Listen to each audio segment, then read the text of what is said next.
Salut à toutes et à tous et bienvenue dans Story Série, saison 4, épisode 10. Cette semaine, on se plonge dans un western féministe corsé et sanglant à la croisée de Thelma et Louise et de Breaking Bad avec l'excellente Cheyenne et Lola, portée par la flamande Verle Battens et la canadienne Charlotte Lebon. T'es une drôle de gonzesse, toi. On a dû te greffer des couilles à la naissance. Depuis son arrivée sur Engrenage, la romancière et scénariste Virginie Braque s'est donné une mission, sortir les personnages féminins des clichés et les faire briller. Babette, t'es au courant de ce qu'il m'a fait Kevin? Je sais. J'ai quand même pas marié qu'un mec qui me fait cocu devant tout le monde. T'as pas fait de quoi tout ça? Moi, j'ai deux choses à dire, ok? T'es canon, t'es jeune, tu peux avoir qui tu veux, mais réfléchis. T'as vu les mecs ici? Dans Cheyenne et Lola, elle invente un duo de femmes aussi improbable que touchant. Verle Battens incarne Cheyenne, une dure à cuire tout juste sortie de prison et femme de ménage sur les ferries qui font la liaison entre la France et l'Angleterre. Mademoiselle. Charlotte Lebon incarne Lola, une Parisienne perchée et imprévisible, folle amoureuse d'un homme marié. On se connaît? De leur rencontre va naître une chaîne de solidarité et de violence où chacune va tenter de sauver sa peau sans oublier d'aider sa voisine et révéler tout un monde de femmes oubliées par la société mais pas par la scénariste. Sans mesdames. Contrôle d'identité. Papier, s'il vous plaît. Après quelques réglages pour installer des interviews Zoom dignes de ces trois femmes formidables, nous avons célébré comme il se doit la belle sororité de Cheyenne et Lola.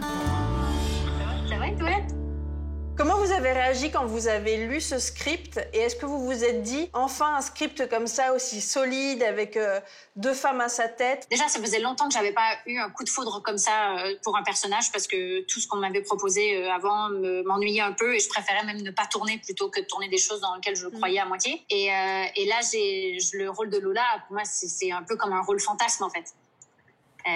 J'ai l'impression qu'il y a au moins 12 rôles différents en un seul. Je pouvais passer d'une émotion à l'autre dans la même scène une bonne 50aine de fois et ça restait cohérent pour Lola.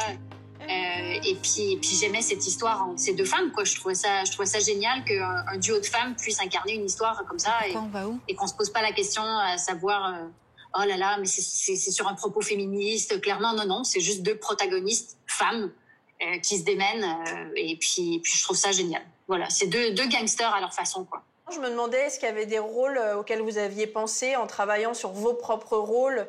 Oui, moi j'avais Al Pacino en tête, c'était parce que le réal m'en avait parlé du film Carlitos Way, oui. L'Impasse, dans lequel lui aussi il veut échapper ce monde de son passé et la violence et la criminalité.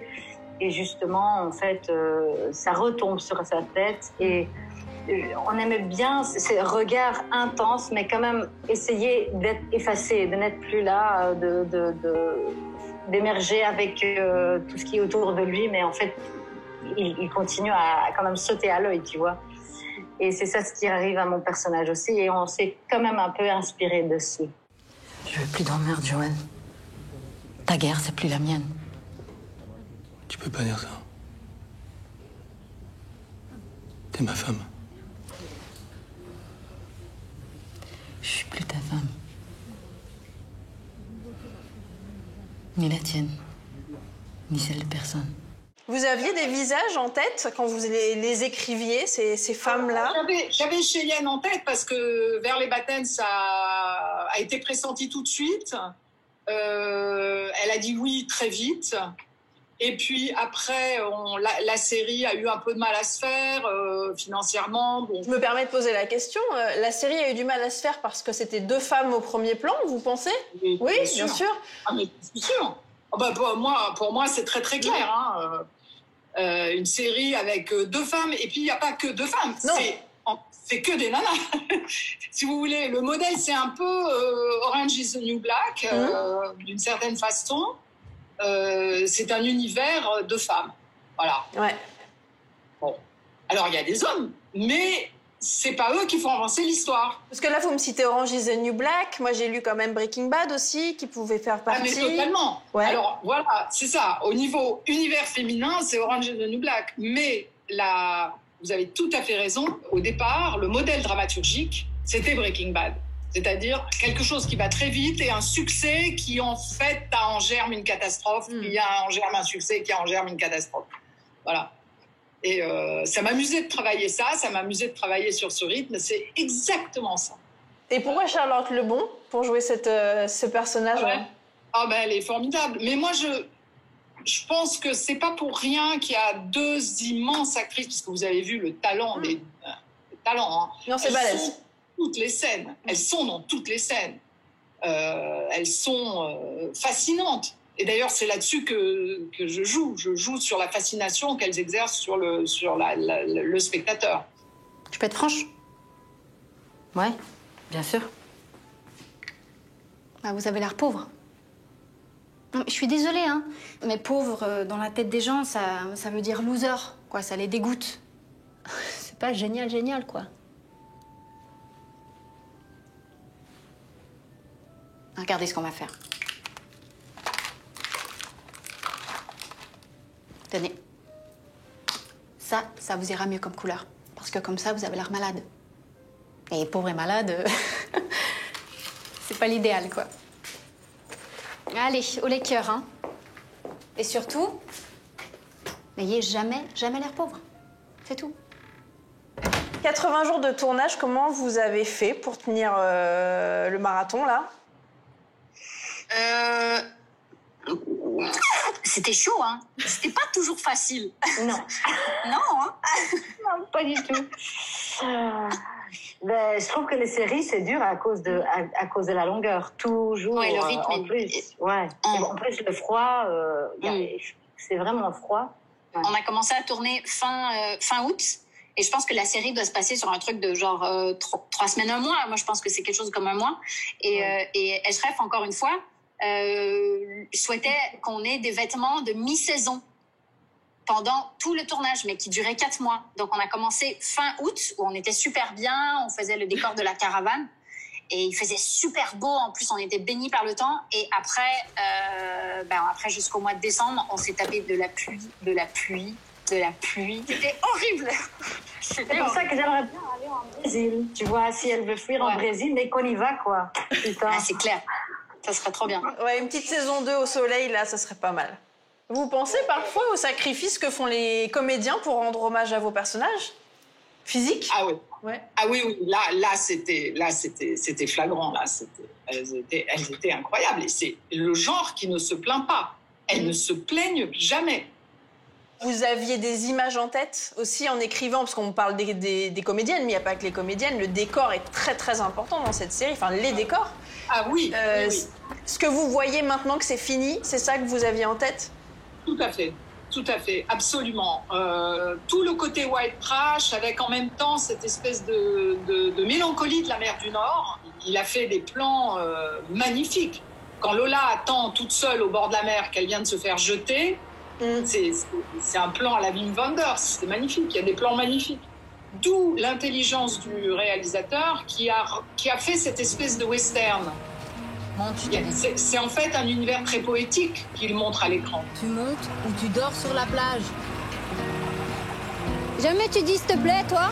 Ok, ça va.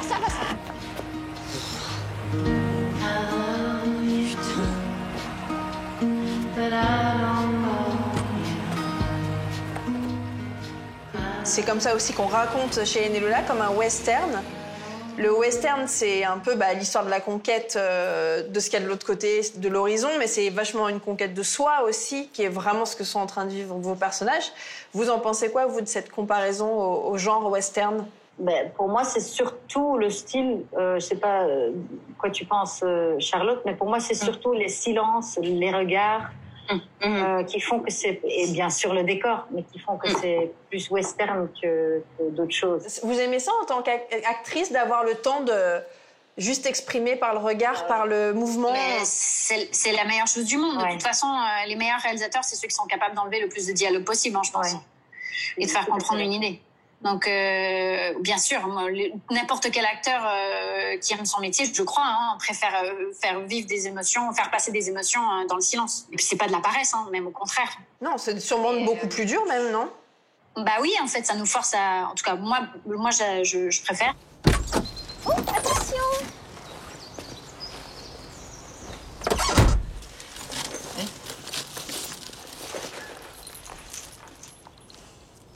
J'ai tout pris.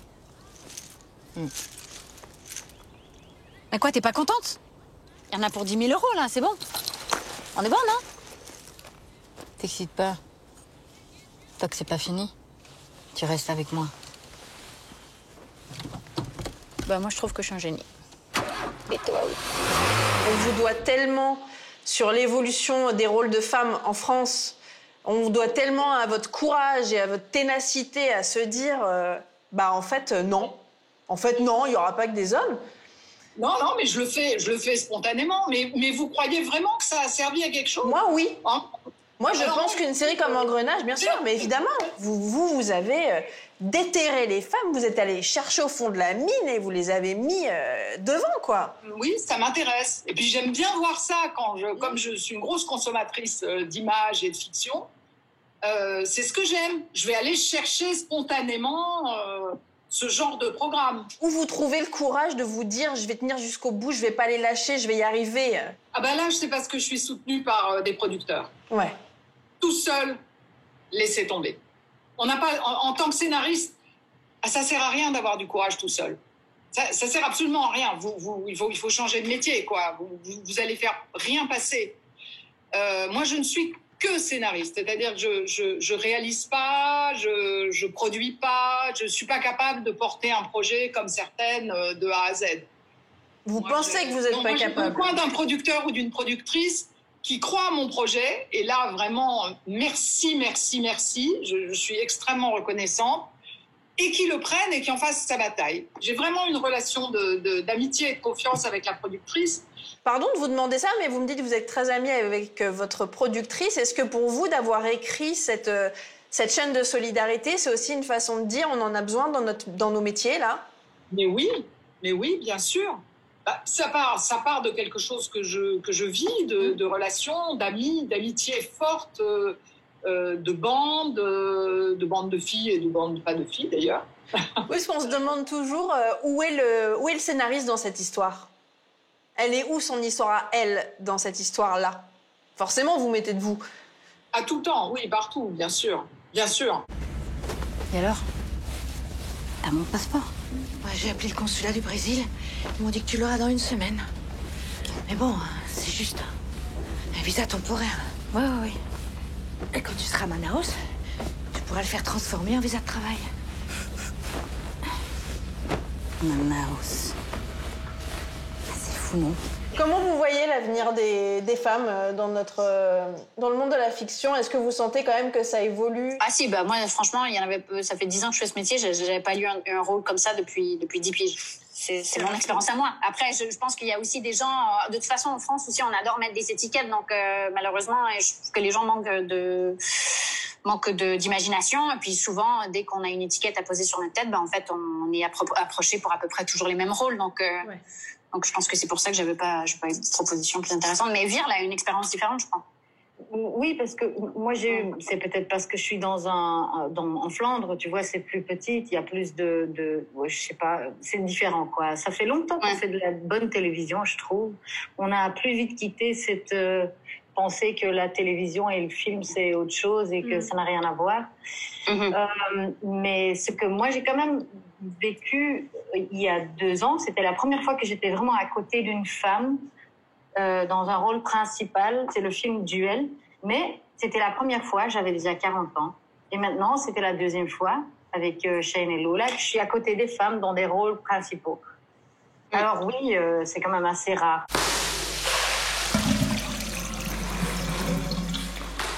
Tu mettes les choses au clair avec Yannick, là. Tout travail mérite salaire. Tu m'as filé 50 balles si tu veux. 50 balles.